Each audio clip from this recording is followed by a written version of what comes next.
Hey everyone, this is a video on Kundalini, and I'm going to be going over a couple things. We're going to be looking at symptoms related to the Kundalini awakening and how they're similar to demonic oppression symptoms. So this is just a video here. We're going to take a look at what Kundalini is, the experience of Kundalini awakening, and physical effects that you can get from Kundalini. So you can pause the video here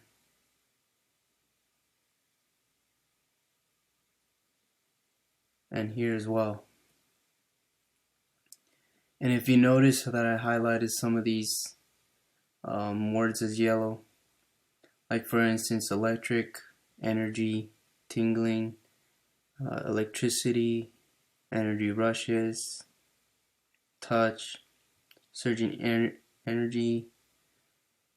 I did this for a reason, because in a future video I'm going to point out the electrical nature of demons and spirits and how they operate in the spirit world. But in this video I'm going to be going over Kundalini, and you're going to see the electrical nature of Kundalini. And this, once again, it's going to be related to the other video, so you can, for future reference. And as an example, you can see you get electrical feeling, surging energy, and Kundalini experience is described as electricity, but hot. You notice here energy rushes or feelings of electricity, energy, tingling. Kundalini experience is frequently reported to be as a feeling of electric current running along the spine. So you can see there's a lot of reference to it being electrical in nature. So you can pause the video here if you would like to go over this stuff, and I'm going to be going over to the next page. Alright, so this page we're going to take a look at Kundalini symptoms, and we're going to be comparing them to demonic oppression symptoms to see if we could find anything that's similar. You're going to notice that a lot of these are going to be color coordinated to the same colors of demonic oppression symptoms, so that way you can keep track. And we'll be going over a few other things. So let's just get started. The involuntary jerks, tremors, shaking, twitching, tingling, and crawling sensations, especially in the arms and legs. So you could see that these colors coordinated with seizures in the same color, which are similar to nature in Kundalini symptoms. Epileptic seizures, asthma attacks, various pains. You can also take a look at energy rushes or feelings of electricity circulating in the body. Remember, we're looking at the first page. There's another example of electricity, energy rushes. You could describe this as heat, which is pretty much the same thing as electricity. And this is something I felt during my experience during Kundalini awakening, which I had, and we're going to be going over that. Demonstrations of extraordinary talents. We have telekinesis. This is another thing as well, is that some people may feel like they have superpowers, but this is just the electrical nature of demons and how they operate, giving you a lot of these abilities. You're going to notice that you may have these powers, or you may get things. You may touch things as well, like computers may malfunction, electronics may malfunction. You notice heat as well, right here.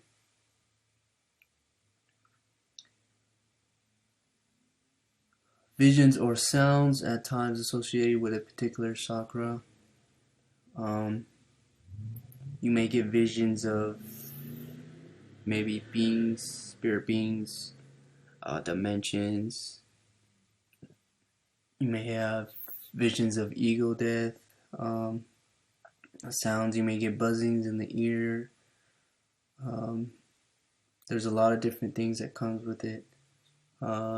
As well, you may get ear pressures. I noticed that during my Kundalini awakening.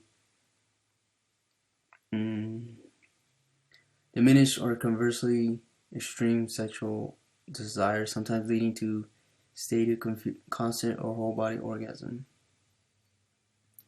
A lot of these demons can be sexual in nature.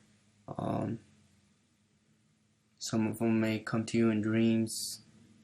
They may get you to do things. They may get you to try and sin. A lot of things that they may do, such as pornography, masturbation, lust, fantasy, etc. Compulsive sin, sexual sins, especially perversions, things like those nature. You also have emotional upheavals or surfacing of unwanted or repressed feelings or thoughts, with certain repressed emotions becoming dominant in the conscious mind for short or long periods of time. Now notice all these in green. All these in green here are going to be in similar nature to these ones. Emotional numbness, mood swings, antisocial, depression. You can see that similar here with low self-image, hatred, fear, guilt, depression, oppression, and heaviness or sadness, self-defeating thoughts, extreme fear, anxiety, phobias, irrational loneliness, tormenting thoughts and images. Now these demons can project thoughts into your mind, images as well. You may notice this as well. Sometimes you may get deja vu. They can project feelings as well. Rejection, unworthiness, insecure feelings, invisible to everyone, even God. Hatred and bitterness towards others, irrational, uncontrollable anger, rage. You may get spirits of anger, sudden personality and attitude changes, irrational laughter or crying. Pains in different areas of the body, especially back and neck. Now, pain and acute without reason to abdomen or head. You may notice this as well. Intense heat, sweating or cold, sudden chills or overwhelming heat in the body. You may notice that one as well. Sudden chills or overwhelming heat in the body. See, same thing. Numbness in arms or legs. See, crawling sensations, especially in the arms and legs. Back to this one. Different areas of the body, especially in the back and neck. Pain without justifiable reason or explanation, especially in the head and stomach. Physical alignments alleviated by command of spiritual authority. Sudden interference with bodily functions. Buzzing in the ears. Remember I said that earlier, that these demons come in the ears, the mouth, the nose, the eyes. I'm going to explain how they do this in the other video. Inability to speak or hear, sudden severe headache, hypersensitivity in hearing or touch. Sensitivity to light, sound, and touch. Remember that how they're of an electrical nature, so that when you touch things, they may malfunction because of this overload of energy and electricity. So this would be associated with telekinesis in the touch, the heat in the body up, translate and altered states of consciousness. You may notice, like it says, sounds or visions, voices that are not in your own, voices that are not your own in your mind, supernatural events, vanishing of items and other bizarre things.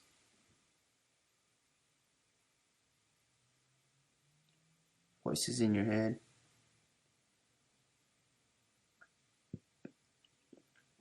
Disturbed sleep pattern. Periods of insomnia or oversleeping.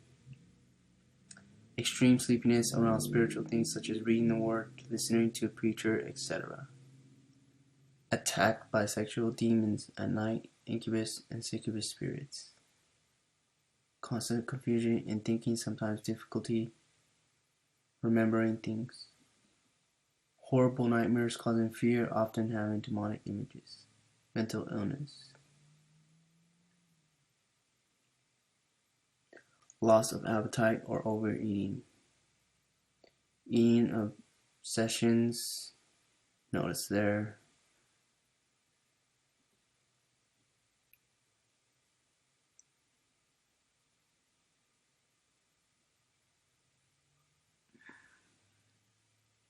Now these feelings of bliss, feelings of infinite love and awareness, connectivity, transcendental awareness, these are experiences that I've had as well. But you have to realize that these are they project images, and they also project feelings. So this is how they get you to think, that this is a real thing, when they're just fooling you.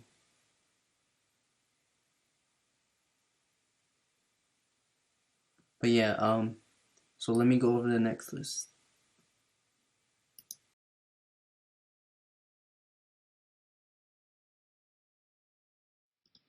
So what lets Kundalini in? Now when you first look at meditation, yoga, you may think to yourself that a lot of these practices are harmless.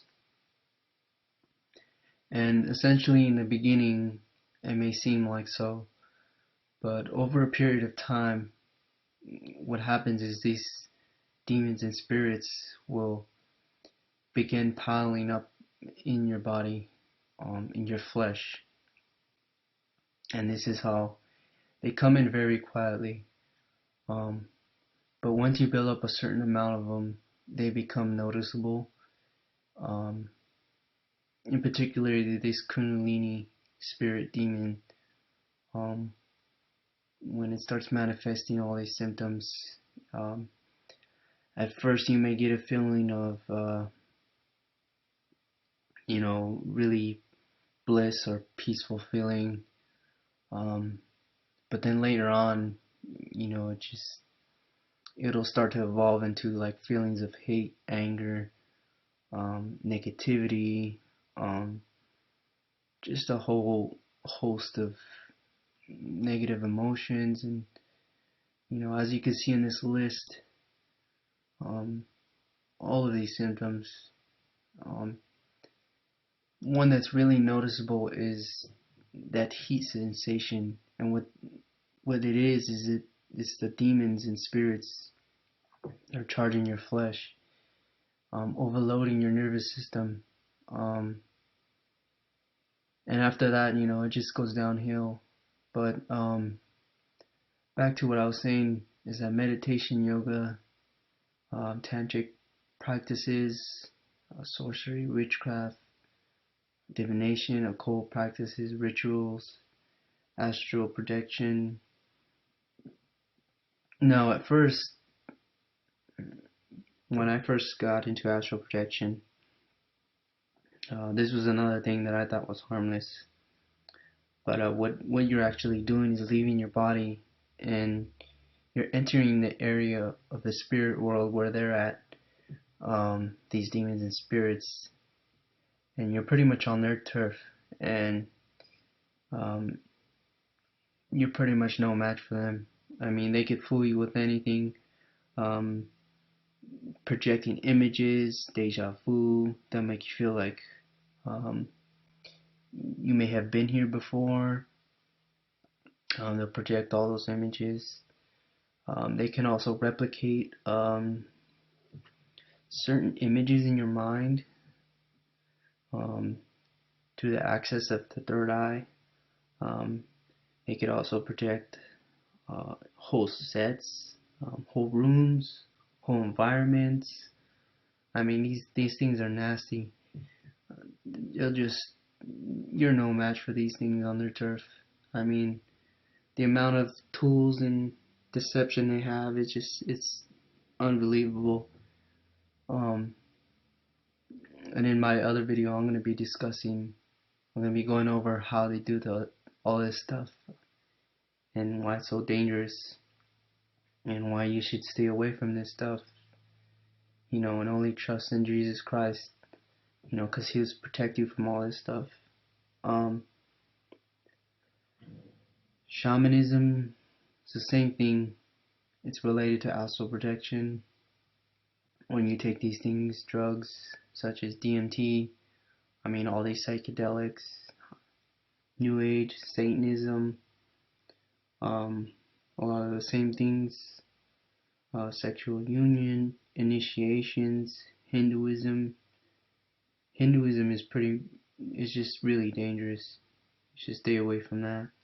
That's just opening you up to a whole world of demons and spirits. It's crazy. Involuntary awakening. Now, I know some people will get these Kundalini awakenings, without being involved with this. And my belief is that it's tied to ancestral sin. So in the Bible, there is something as ancestral sin, which is generational sin, which you can get from your parents. This is from my understanding. But this can carry on to you, and a lot of these things that they are involved with can be brought down to your bloodline, to your how do you describe it? To your generation. So basically, it's like free access to you, and this is why it's dangerous for sin, to be involved in the family. But I'll get into a whole video of that later on, ancestral sin, because it's a long thing to describe. So yeah. Alright, so now we're gonna look at ways to stop Kundalini. I've gone over all the other pages. I'm just gonna go over this really quickly for the sake of time in this video. So you're gonna want to do all these things. You're gonna want to stop all forms of occult, New Age, etc. You're gonna want to renounce your involvement with anything related to these that I've gone over, and start praying to Jesus for deliverance. Start reading the Bible and asking God for understanding and faith. Now, when you first start reading the Bible, these spirits will definitely try to hinder you. They'll project feelings into you. They may make you feel lazy. They may try to do all kinds of things to stop you from reading the Bible. and growing in Christ, but you just gotta pursue it. You definitely want to throw away any items that are associated with New Age, crystals, sage as well. Now sage is another thing which I thought would ward spirits, I'm told. Yeah, it's also a big thing in Native American culture, which I have a background in. I'll make another video about that, and how that's related to a lot of this material here. And yeah, sage is going to be bad because it invites spirits. When I used it, definitely did not help me. And it actually made my symptoms worse and brought on more symptoms than I had. So I would not recommend that. I would stay away from all of this other stuff here because it is legal access for these spirits. You're definitely going to want to protect yourself while you're vulnerable, and just depend on Jesus for your deliverance and your protection. You definitely want to pray the blood of Jesus on your body, your soul, mind, emotions, family, items, food, drink, and home. And this is going to protect you from these spirits. It's going to be extra protection. I'll make a video on that later, explaining that. Fasting and prayer can also help rid these spirits. There are certain ways that these spirits get energy in your flesh from the food that you eat. Depending on what kind of food you eat, it can either be beneficial or non-beneficial to you. So you just want to keep that in mind, and I'll make a video on that as well. And also you want to deepen, it's also going to help you deepen your connection to God. And yeah, that's about it. I'm going to leave a description prayer or a deliverance prayer in the description. And I believe that is all. And if this video has helped you out, just let me know. If you have any questions, let me know as well. And hope this helps you out. Stay blessed.